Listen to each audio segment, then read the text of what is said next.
On my right, please, some sound check. Mic 1, 1, 2, 1, 2. Endelea kama dakika 30 seconds. Endelea tu. Sisi tuendelee.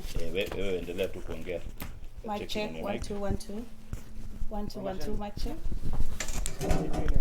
Maureen Kemuto, 1, 2, 1, 2.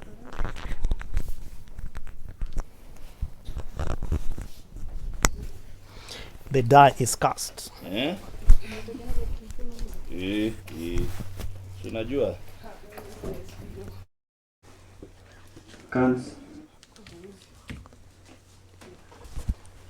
Mic check 1 2 1 2 3 4 5. Yes. Mtu mmoja avae kanza hapo.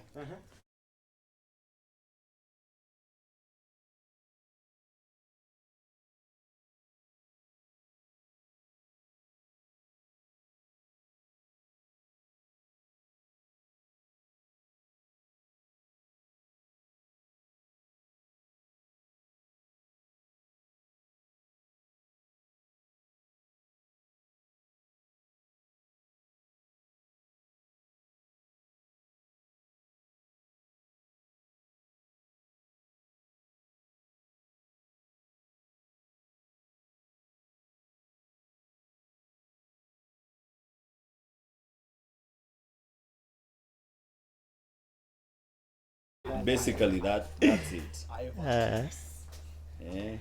You tiende amuno. I vote yes. When I expect a semi, I vote no. No, the moment you say you vote no, you are home. It's raided. Yeah. Yeah?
All right, all eyes on the bicameral Houses of Parliament as they debate on either adopting or rejecting the Building Bridges Initiative BBI. Senate has adjourned the voting to 11th of May this year, though voting is still going on in the National Assembly. Those calling for the amendment say some of the BBI provisions are unconstitutional, hence their removal. A debate that has led to the germination of a bitter orange. Stern supporters of the Orange Party now feeling its sourness. My name is Frederick Muitediri, sitting in for Lincoln Wambugu, and our sign language interpreters tonight are Michael Maidya and Teresia Washira. We'll start the show by asking you, do you remember this bite by the minority leader in the Senate, James Orengo? That sometimes revolutions eat their own children. Yes. Yeah. Government eats their own people. This government is going to punish you more than they will punish me. I'm telling you, in another 1 year, you will be crying in my office to come and represent you. I know, I can tell you.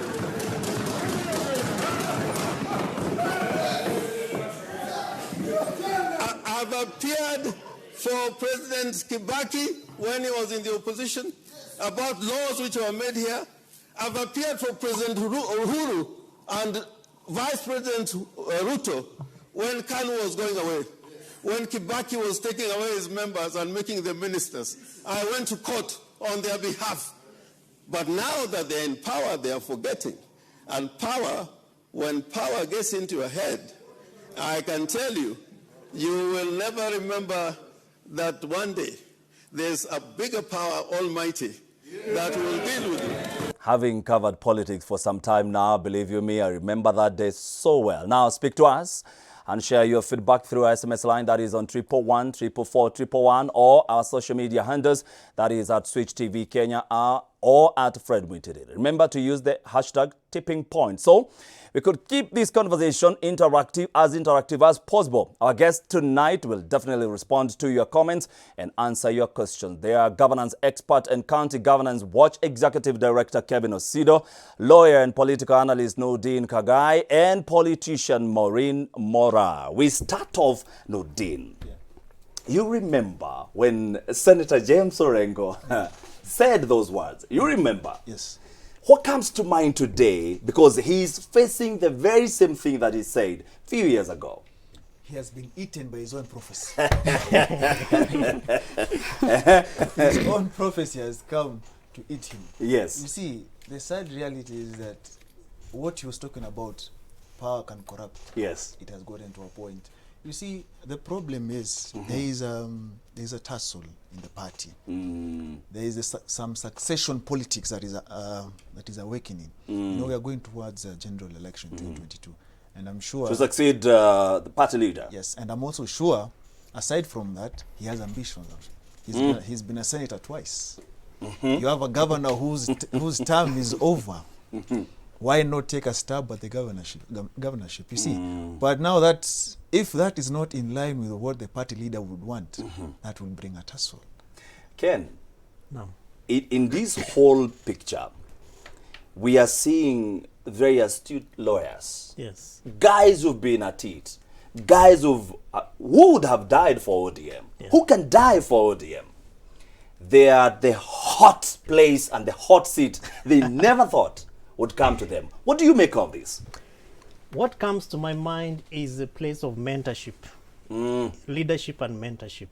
If the party leader would have been very strategic to identify young, vibrant, progressive individuals, both men and women in the party, and groomed them, and given them that vision that one day there will be no I, and that there would be need for somebody to come over and move on with this particular, aspirations and dreams of what ODM or whatever party has been fighting for, then these kind of machinations and blackmail would not therefore exist. But they exist. Are you saying it's blackmail? This is pure blackmail. What do you mean? Because if your party has internal structures, yes, just go and say, I have interests. Because remember, even when we look at the kind of names that have come up to declare, that they want to run for office, especially when the same party, advertised for candidates, the people who are loudest now did not make their submissions, despite the fact that my good friend Wakili says that he has ambitions to be governor, but there is a much more higher seat, that you can actually go for. And if you fail, I remember the gentleman who is speaking has also tried it in 1997 under SDP. And so he knows what that means. So what therefore comes to my mind purely is a lack of proper mentorship. I don't think that the party leader and other leaders within this particular party that we're talking about have been very categorical and very open around and about, succession within the party. And you can see that all through, even in all our political parties. Jubilee is not exempted because it's also going through a similar thing. It's where you dead. They have said enough times. Exactly. So that's what comes to my mind. Thank you. Maureen, karibu sana to Switch TV. Have you ever been here? Sana. Yes, I have before. You've been here? Yes. Not under my seat. And Joel Chacha. With Joel Chacha. Very well. Yes. Now, Maureen, not only James Orengo, but we have seen Otendo, somebody who was in 2017, he was in court representing ODM, representing Baba, at the highest court of the country, the apex of the country. And here he is, he's been chucked out of the Justice Committee. What do you make of all this? First of all, for me, I would say, as a country, we are undergoing through a phase of misplaced priorities, right from our leadership, right from the executive, up to, you know, up to the county levels, up to the constituency levels, and up to the ward levels. In form of representative, we're undergoing misplaced priorities. Why? Before we even address the Otiende Amolo issue, we have pertinent issues affecting our nation, affecting our people, like health issues. My friend, we are losing a lot of lives to COVID-19 pandemic that has caused a storm all over the world. Other African countries are looking at how they will now focus on coming up with vaccines made from in-house, you know, made from their own country, to save on the cost and to increase on the rates at which we're going to reduce the spread of COVID. While we are busy looking at, bringing in laws that are not even favorable for Wanjiko. We have. Are you talking about BBI? When we talk about BBI, when we talk about BBI, but you don't want to touch on BBI. Yes. So back to your question. If we look at Otiende Amolo as a politician and as an ardent supporter of ODM for many years, I would say probably, and also as a legal member of the legal council, you know, I would say he would have had best interests of Kenyans at heart at the beginning, when it comes to BBI and the process of building bridges initiative, and, you know, coming up with policies that will ensure we have an equitable, equitable distribution of resources, we have a fair and just system, you know, we have a system that advocates for Wanjiko, we have the reducible minimum, you know, returns for Wanjiko being catered in, and along the way, the whole concept, changed meaning.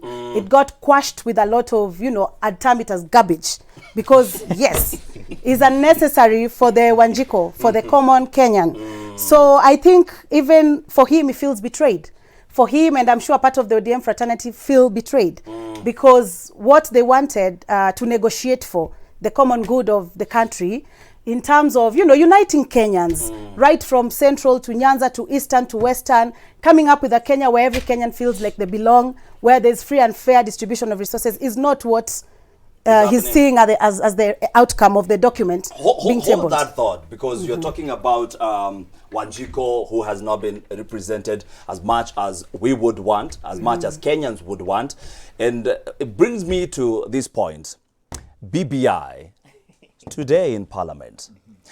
Whichever way the House votes tonight, however, the bill will still go on for a referendum.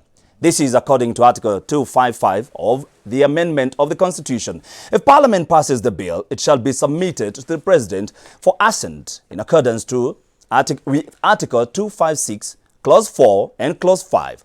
That states the President shall, before assenting to the bill, request the Independent Electoral and Boundaries Commission to conduct within 90 days a national referendum for approval of the bill. On the flip side, according to Article 257, Clause 10, if either House of Parliament fails to pass the bill or the bill relates to a matter specified in Article 255(1), the proposed amendment shall be submitted to the people in a referendum.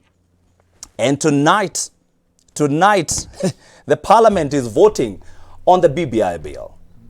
We'll be bringing you the outcomes of the votes in just a short while. If my director can show us just what is happening in Parliament. Nudin, because you are the legal mind here. Yeah. There are so many questions before we even go to the voting of this bill. Yeah. Are we voting in an illegal document? Because 34 actually counties had an erroneous bill. Yeah. Are we voting in a bill that somebody will go to court and say, this is illegal? From the onset, I would say the way we started the process, according to some of us, the way the process was started, there were instances of illegalities. For example, signature collections, there were issues of coercion, there were issues of provincial administration officers doing that exercise. Yeah. That negates the issue of popular initiative. And then there's the issue of a bribe to the MCAs for a car grant that is a bribe. So we are solving corruption in BBI, but the journey to prosperity starts with corruption. You realize? So there are constitutional issues that one can go to court and seek redress for. Among them is also the consequences in the BBI, for example, because review of boundaries is done by the ABC according to the Constitution. So there is no way you can sit down and decide 20-something counties will get additional constituencies, and the rest won't get. Let me ask you this question, because people keep on asking, and because you are a lawyer. Yeah. Nudin, if we want to change that particular article of the Constitution, that IBC is supposed to do that which is changing and bringing in new constituencies, aren't we supposed to have a bill that can change that? Yeah. Isn't that what we are doing through the BBI? But you know, it needs to be the people who want to change that, not the political class. So who is that serving? Is it the interest of the political class or the interest of the people? Is there any Kenyan who out there said we want the IBC to stop doing the review of the boundaries? Or is it the political class? That is the question we're asking. So those are questions like Otiende Omolo and Orengo are asking, which are legal questions. And you see, for some, we'll brush them off, because the sad reality is that as today, people are more or less like, I vote yes, for no reason. It's ODM, Jubilee, Tangatanga. And That's what they're saying in and Parliament. do you know why? The problem is that our parties in Kenya are owned by individuals. So those who get into office are panel beaten into a certain political party line. That is why you always told, respect the party leader. So you have no vision of your own. You have no mind of your own. So even when they are wrong. Exactly. So you represent me, but before you think about me, you think about your party leader. That is why when you look at our political parties, most of them prescribe their ideals and policies from the party leader. So when he dies or when she dies, what happens to the party? What happens to the party? Now, ODM, let me get you, Ken, let me get you back to this conversation. Yes. And I'm asking, and he's raising very important questions, that this is not from Wanjiko. Okay. These are two leaders who sat down one day and decided, let's greet each other, let's formulate something. This is the BBI. Yeah. And now we are seeing all parliamentarians saying, yes, we want a new bill. But there are some articles of that bill that are illegal. Have we pushed ourselves? Do we really need this BBI? Kenya, from the genesis of the BBI process, needed BBI like yesterday. You know why? Because remember that our elections are very antagonistic. Every time we have to lose lives for people to ascend to power, I don't think, in my view, it has to get to that level. One life is too much for any election. As at the time when all these things were happening in 2017, without going into the details of our historical political processes and elections, part of this country was calling secessions. I remember. People were saying... Costarians. Yeah. Even Nyanza, they were saying, go with but your it's country. the leaders, not the people. It's the leaders. We are getting there. The leaders called for Secession. For secession. They called for every Wednesday. In fact, it was always Wednesday Mandamano. Yes, I remember. Tear gas. And And yes, tear tear gas. gas Wednesday, exactly. Yes, And you tear see, gas Wednesday. it is not just the leaders who are getting into the streets. It was people and their leaders, you know. And we can, I'm sure you have videos and you have stories about how this went. Absolutely. And when the two leaders realized that we are the major reason why people are dying because of our elections, we are the major reason why certain parts of our country, you know, are inaccessible, because like Osido, it would take me a girlfriend from Central to access certain parts of Central. And the same is true. To such, like, I'm sure you'd not go to Nyanza, you know. You go Yeah, to because of Costa. where I come from. What I'm saying, therefore, is that I'm good. They will not. They will not. there are parts of this country that would therefore not would not. They didn't feel access. part of the Yes, government. exactly. And so when they ultimately realized that we need to call this to a stop, they sat, and I remember that during the Bomas process, the president took us through how they went through. I hope that is not on air. Oh, they're reminding us about the bombers. Yeah. Yes. So in a nutshell, Yes. Kenya needed a process or something for us to call ourselves to order, you know, and say, hush, ladies and gentlemen, we must stop at some point. And then the handshake came, and it metamorphosized into so many things. You know, we had the steering committee, the task force that was put in place. People made a lot of noise, you know. Young people, I remember going to the BBI rather task force and saying, the youth are not represented. And the late Mheshimiwa Yusuf Haji gave us two very long hearings, 80 minutes, 40 minutes for each of the two meetings that we held. For the young people. And then ultimately said, can you put your people together? can you give us memoranda documents? Let's read what the young people are saying. And that happened. So you realize that the promoters of the BBI, the amendment bill, which is where we are at right now, yes, have been very categorical. And ultimately, all this boils down from what was then called the 9-point agenda. And those 9-point agenda items were identified as the 9 key issues that divide Kenyans. And electoral reforms was part of it. So the kind of conversation that we are having right now, in my way from a political economy analysis perspective, is trying to look at who are the gainers and who are the losers from this BBI process. And the gainers will be very clear around, promoting the document, looking at the gaps and how we can be able to fill them, as opposed to the losers who will be always saying, this is unconstitutional, without giving recommendations or proposals on how we can be able to... Let me cut you short. Allow me to cut you short. Please do. Ken, please. Why would we be having, when we said we are bringing everyone on board? Sure. We said we are bringing everyone on board. But today, we know how things are. There's one part of Jubilee that feels it's not part of that process. Why couldn't we bring them? Why are we continuing on with the BBI while we are leaving part of it? And let me ask Maureen that question. Why should we leave a certain part of the political class, and yet we are saying the BBI was supposed to bring people together? Exactly. That is a very important issue, because even if you look at the role that Parliament has played in the BBI process, Parliament forms a representation of leaders who are sent to represent the Kenyans to, come up with policies that will be for the common good of the Kenyan. So if we have the members of Parliament sent by their people, by their voters, to go and represent them on certain issues, and then they are left out on issues that are supposed to affect the people they've been sent to represent. In the first place, it means we're talking about a process that is bloated. Then here we are talking about a process that only invited a few to come and dine and wine and come up with, changes and amendments to the 2010 Constitution, which was promulgated in 2010. And in my opinion, allow me to say, I would rather we focus on the process of implementing the 2010 Constitution, the pros and cons, how far we have come. Because this same 2010 Constitution was voted in by the common man who has sent these members of Parliament to represent them in Parliament. So why don't we look at this Constitution that was voted in, in large numbers by the common man, then we address the pros and cons.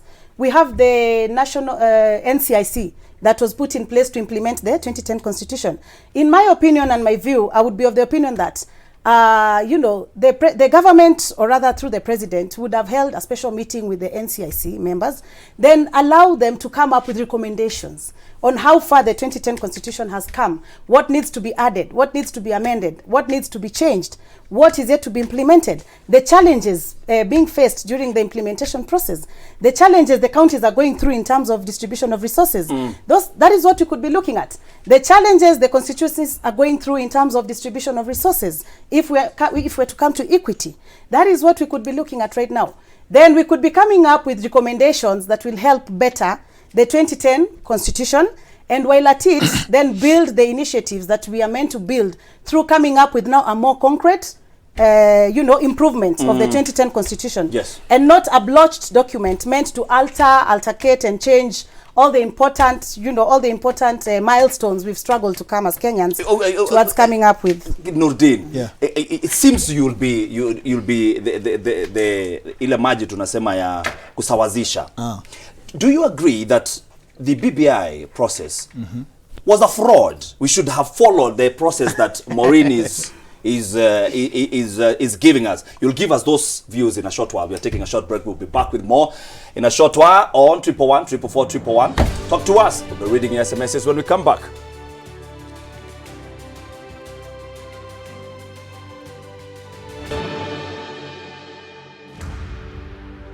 All right, welcome back to Tipping Point. My name is Frederick Muitiriri. Yesterday night, this statement was said by the president and his counterpart, that is ODM leader Raila Odinga. We are making a joint appeal to members of the National Assembly and the Senate to join the 3.1 million Kenyans who supported the bill and the 44 county assemblies who approved it in upholding what represent the hopes and aspirations of all those who participated in various public forums seeking long-term solutions to this country's problems.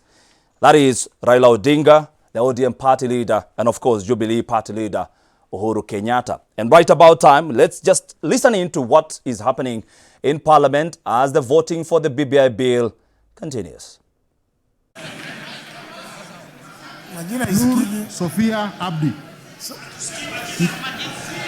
Lu Junet Sheikh. What is happening? People cannot hear. Nyaga Beatrice Nkava. People cannot hear. What is that? People can't hear. Nyaga Beatrice Nkava. Nyaga John Mushiri. Nyamai Rachel Kaki. Nyamita Mark Ogola. Nyamoko Josh Nyamache. Nyenze Edith Fevi. Nikal James Wambora.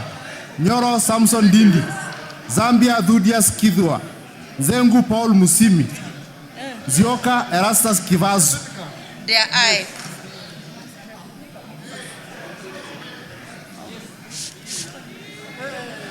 I, Purity Wangoi Ngirishi, MP Kirinyaga County, in full recognition of their duty to me and what they have said I should do, I vote no.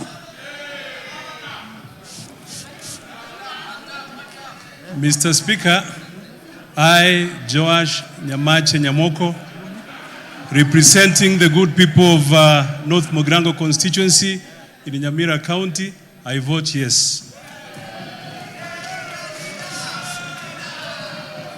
Honorable Speaker, mimi Junet Mohamed, kwa niaba ya wakazi wa Suna Mashariki na kwa niaba ya ODM na kwa niaba ya baba napiga ndio.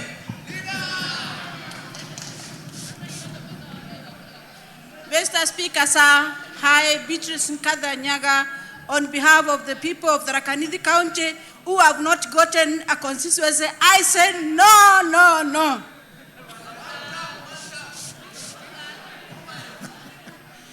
Mr. Speaker, sir, I am Mary Wamaua Joroge, Member of Parliament, Maragua constituency. I vote yes.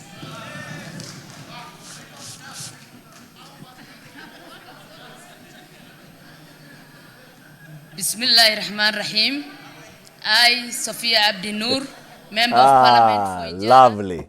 It's always beautiful to follow our politicians when they are trying to say they are voting for us. Yeah. Sure. When they are voting for us, and sometimes it's their personal gains. Yes. We know them because we've been here and we've been watching them. Yeah. Some of, Ken, we call them Tanga MPs, they have voted yes. Some of them is Kimani Gonjiri. they say the anointed one for the Tanga movement. Yes. And the other one is Mwashetani. They are voting yes. What do you make of this? Are they seeing the light? They are actually seeing the light. I knew you'd say that.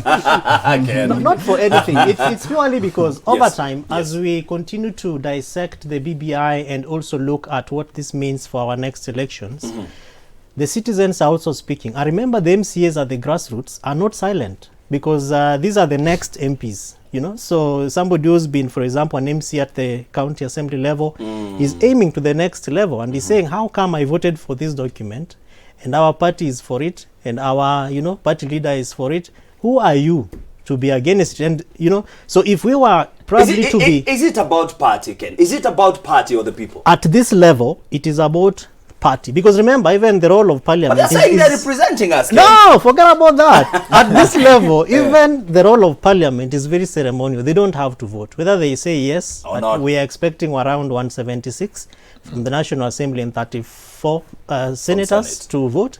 Whether they say yes or no, the ultimate vote is with the people. And so the parties want to use this particular, stance because this is really drama, is optics for us to see how the next side of the stages, coin you yes, and then the next stages of BBI are going to be rushed because from here it goes to the president, then it goes to IBC, and then we go for the referendum for the people. And in between that, there is also going to be campaigns. So people also people are also looking at positioning themselves for 2022. And you cannot position yourself as an independent candidate now using the BBI, particularly if you look at the gains of the BBI that also political parties have. So that's really what I see, which probably you're calling seeing the light, like Saul to Paul, right? To be able to change your minds and then change your vote. But then the consequences are much more dire for, say, for instance, Jubilee people who vote no, as opposed to people who have ascribed themselves to the DP, who ultimately remain consistent to the rallying call around we are against BBI and continue to vote like that. The consequences are much more lesser if you say you are Tanga and you vote no, as opposed to if you are, say, Kieleweke and you vote no, and the vice versa is the same. That if you ultimately look at how the politics of 2022 and party politics will play, then when you get to the point where the speaker says you have to come and stand at the microphone and cast your vote, you look at what do I lose? And then you say, I think I'll be much more stronger in my constituency through the party, which is Kieleweke for Jubilee people, if I say yes than if I say no. Nurdin, let me bring you into this conversation. And let me ask you, the Deputy President said not once or twice that we need more amendments to the BBI bill. Now we are voting for it. And like Ken is saying, it's so ceremonial. From here, it's just a referendum, straight. Even if they don't vote or they vote, it will go straight to a referendum. As much as we'd want to say that they are not voting for Kenyans and their yes or no is not for Kenyans, we are looking at a referendum. Which side of the coin do you think Wanjiku is? You know, right now, if you talk to the Kenyan, they'll tell you they have more pressing issues. Some people have been retrenched, courtesy of COVID. Some people have been displaced, courtesy of the demolitions we've been seeing around. Some people are hungry. Some people don't know how they'll take their children to school come next week. So they have more pressing issues. Right now, buying groceries is a luxury. It's like buying a Mercedes S-Class. That's how hard life is. And you see the members of parliament we have, they forget their most fundamental duty is legislation. I wonder where they were when the Finance Bill 2020 was being passed. That put LPG at 16% VAT. We wonder where they were. You see, the sad reality is that that will go back to Kenyan chucking more. You see, the sad reality is that people say I'm voting for my people. They name the constituency, but do they really care what the Kenyan wants? Because at the end of the day, we have more pressing issues. Right now, yesterday we reported, and the Indian variant. 5 cases. What have we done to protect the people from that? The same vaccines that we had from day one are the ones we have in. Right now we are being told the second vaccine might be different. This is a country that is talking about a document that can actually wait, and a virus that is there right now, we are being told this virus, just relax. Let us pass the BBI first, itakuwa sawa. It is sad because we have misplaced priorities. That is the problem with Kenya. Our leadership is upside down. I'm sure Ken will not agree with you. you see, it's more, we lack selfless, patriotic, visionary leadership. You see, the problems, he mentioned the 9 problems. He didn't say the real issue. The 9 problems we have are courtesy of the leadership in Kenya. Because if you want to talk about tribalism, it is the leaders, not the Kenyan. Because right now, Otieno and Kamau will watch a game of Champions League. Laugh, go home. Yeah, but Arsenal is playing today versus... But come election, or they remind you that you are Luo, or that you are Luya, that you are Kamba. And I like the president because he acknowledged, he said the other day in Bomas, he said that they are the orchestrators of tribalism. You know, it's the medieval kind of politics. If they are the creators of the tribal politics, should we have this BBI in the first place, Maureen? If I may go back to what I said earlier on, for me, BBI at this point is unnecessary. And allow me to disagree a little bit with my brother Ken, who said that the members of parliament are voting BBI. Some of them are voting yes and no based on the party. I tend to disagree because we are seeing a number of, some of the members of parliament affiliated to the Tanga movement are actually voting yes. Whereas, it's not like our deputy president was for no. He didn't say no. Let me also correct my brother Ken. Our deputy president, during the Bomas launch of the BBI process, the BBI document, called for a consensus. He actually called for a consensus. He didn't say no. He didn't say no. He's for it. He didn't say They've been yes. saying he's for it. No. He's not. He's not for it. We don't know if he's for. Okay, for me, my stand would be. He this. has. You see, He's you see, playing Maureen, watermelon. If somebody, No. if somebody cannot clearly, like Babo or the president, stand here and tell us, I am for the document. If you keep dilly-dallying, you're for it. But you see, just tell us you're for it. But you see, my dear, this is not dilly-dallying. This is a case scenario of good and bad. Like I said earlier on, BBI is not necessary for now, but under the same Building Bridges initiative, which was a good process in the beginning, has pros and cons. Just like anything in this world has its pros and cons. I think the deputy president could be looking at the future, could be looking at the bigger picture of what if we're talking of Building Bridges initiative and we still have some Kenyans who will feel not satisfied at the end of the BBI process? What happens? So I think for him, he was looking at a consensus in terms that what is good, let's keep it. What is being disagreed by the majority of Kenyans, or what is not good, let's find a way of dealing with it to make Maureen, it more. Don't you think the deputy president was playing his cards? And remember, he said we should have the referendum together with the general elections. Don't you think he wanted all these changes so that we can wait until 2022? I don't think so. In my view, I think he was looking in terms of priority. And if we hold, you remember his words very well. He said, for now, what is pressing is COVID-19 issue. Can we deal with it first? Then save resources. If we go into a referendum right now for Kenyans to vote yes or no, and the whole BBI process has been expensive so far and a burden on the common mananchi in terms of the taxpayer, we're now looking at an instance whereby if we go for a referendum, we have a bigger budget. And then we have another election coming up in less than, our budget is still 2 bigger, years. so it will be accommodated. Ken, Wouldn't we, okay, allow me to say, wouldn't we Yes. have accommodated that budget into fighting COVID instead? And then look at the consensus and wait for 2022, which is also a good idea, then put the referendum in terms of multiple choices, and then, which is now a consensus, and then have the general election, which will be saving on resources, because we're talking about the same process. We're talking about a Kenyan waking up at 5 a.m. in the morning, 6 a.m. in the morning to go and cast their votes. And don't you think, and taking this question to Ken, I know he will support, I know Ken will support this, No, but Fred, ask the question first. I'm thinking, I think things should have gone to Maureen, that we are looking at an election, and like Ken said, the issues that we've faced in this country over and over again, we are supposed to solve them before an election. Why shouldn't we solve them now? Why are we waiting until 2022? All right, if we're looking at solving these issues, why don't we then come up with a document that is all-inclusive, a document that is fair to all, fair to Wanjiko, fair to the common man? For instance, if you look at the same parliament that is today voting yes or no for the BBI document, under the Article 256 and 257 of the Kenyan Constitution, they are left with very little room for them to do anything substantive with regards to constitutional matters or constitutional amendment or a referendum. So for them, basically, it's a yay or nay situation, which at the end of the day looks like a conveyor belt. Yeah, it's like a propeller to now take it to the next level. And then if Parliament now is a conveyor belt, we're now looking at an instance whereby now the document will be thrown into the common mwananchi to now decide. And in a referendum process, of course.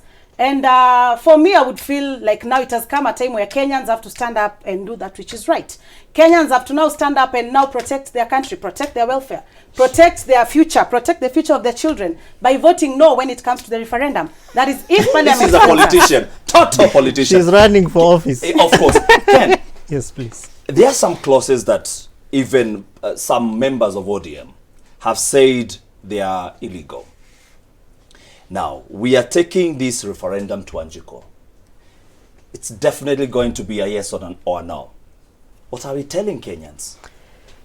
What are we telling Kenyans? That we can have a country, that we can pass laws illegally and it's okay, and because we don't have a choice when it comes to us, we'll say yes or no? Shouldn't we have what Deputy President was saying? Questions per questions. This, I agree with this, I disagree with this. Shouldn't we have that? That, Fred, has already been dealt with through the amendment, the Constitutional Amendment Bill. Remember, the articles that my good friend Maureen is referring to, subject the amendment of the constitution to only two ways. There can only be two processes. Why parliamentarians have no business even in the kind of vote that they are having right now is because this is a popular initiative. Had we had a parliamentary process, then they would have had a very strong say, and in fact Wanjiku would have felt represented by the people they put in office. But because Mheshimiwa Raila and Mheshimiwa Uhuru Kenyatta, at the level of constitution amendment 256 of the constitution, exercised their role as citizens to propose an amendment to the constitution, which you can do, she can do, my good friend can do, I can do, any Kenyan, as long as you go to IEBC and you propose these issues and you say, I have collected 1 million signatures, and then you are given an opportunity. To the question and why I believe those issues have been dealt with is because, number two, there are only specific clauses which are called protected clauses in the constitution which you can subject Kenyans to a referendum upon. Now, these are issues which live beyond COVID-19. These are issues which live beyond the poverty that Kenyans are actually going through. And if you look at what's urgent, and I understand where these two are coming from. I agree, but you see, there is never a right or wrong time to amend a constitution. For instance, if you are in a school where your child says, mami kila siku mimi nachapwa tu na mwalimu, and then you tell this kid, hey, you just wait, you only have a few weeks to sit your exam and then you will quit, What if this kid is properly beaten and never gets to have the privilege and the opportunity to sit for exam? What you do is you go back to the issues around disciplinary in the school. Do you have mechanisms to have guidance and counseling? What do you do when what's the role of parents in the school when you have errant children? There are questions which you begin to ask. Because I don't want to get into how government has dealt with COVID-19, because our government, despite the theft that we have seen and the irresponsible behavior of our politicians, there are things that the president has proposed in his economic stimulus package which worked very well in the first case of COVID. That was last year, not this year, though. And I'm coming to that. Money was stolen. What Kenyans have not done... He gave us 21 days. Yes, what we have failed to do is to go and ask those difficult questions. Instead, we have joined the politicians in the bandwagon of BBI is not a priority, BBI is this, BBI is that. But if we were able to organize ourselves as Kenyans, the way we spend a lot of time on Twitter and what do we do after we tweet and it trends and it lasts for 4 days, even if it is 24 hours. Beyond that, there is nothing much. So whether it's right or wrong because of our priorities, there is never a right or wrong time to amend a constitution. In fact, for us as Kenyans, as Maureen said, when we audit the constitution and we look at the pros and the cons, we cannot now stop saying the pros are working, so let's stop on the cons. This is our first amendment of the constitution since its promulgation on was it 28th August 2010? Yeah. And so we are doing this to safeguard that future generation. And if you move beyond the amendment bill and begin to look at the good things that BBI is bringing, no one is talking about them, but it's because we have given the responsibility of drumming support or failure of the document to the political class. Nudin. Yeah. Should we have amended this constitution after now 11 years? Was it necessary to amend it right now?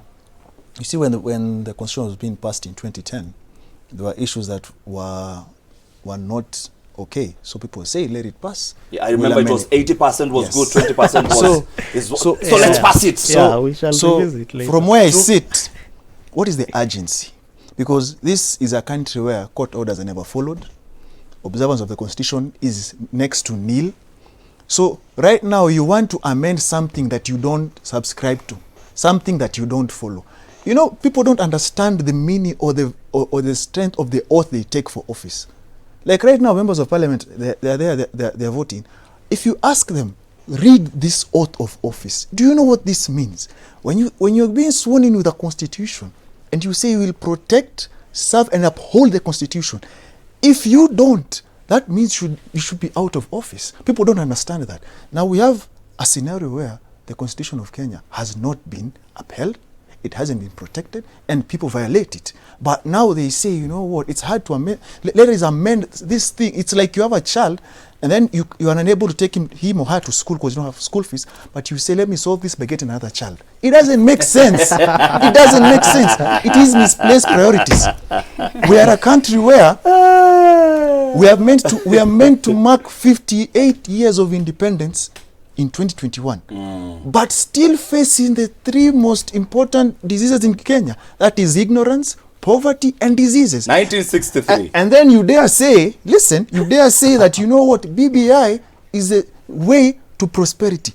We need to change our software. The political class needs to change, because if they don't change, the same document, once it becomes law, will never be followed. And that's how these things are.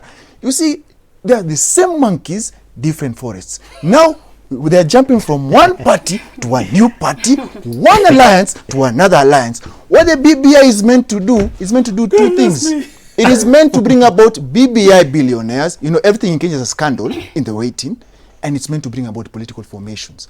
Why she was at pains to answer the deputy president question on taking the no stand is because from where he sits. There are advantages. Let me tell you something. From where he sits, he's been boxed into a corner to lead the no campaign. Do you know why? Because for any contest, you need to legitimize it. So if he leads the no campaign, they legitimize the campaign, that is the BBI process, the referendum. So he looks at this thing and asks himself, if we have less than minutes, so I'll give you 30 seconds to close. So he looks at it and he's like, if I go into this and focus on this, I deplete my war chest that is meant for 2022. And that is the game plan. And then you're going to be at crossroads with your boss. What kind of deputy president are you going to be? Closing remarks. We have seen and we know they are going to vote. Of course, the majority is going to carry the day. That we know by now. But we are looking at 2022. Do you think we are going to have a referendum this year? In my opinion, I would rather say no. We wouldn't have a referendum this year. However, I'd like the parliamentarians to also bear in mind and remember that the same document they're voting for today has removed their powers for vetting the executive. What does this mean? This means that the executive now has imperial powers. And come an instance, an unforeseen instance whereby...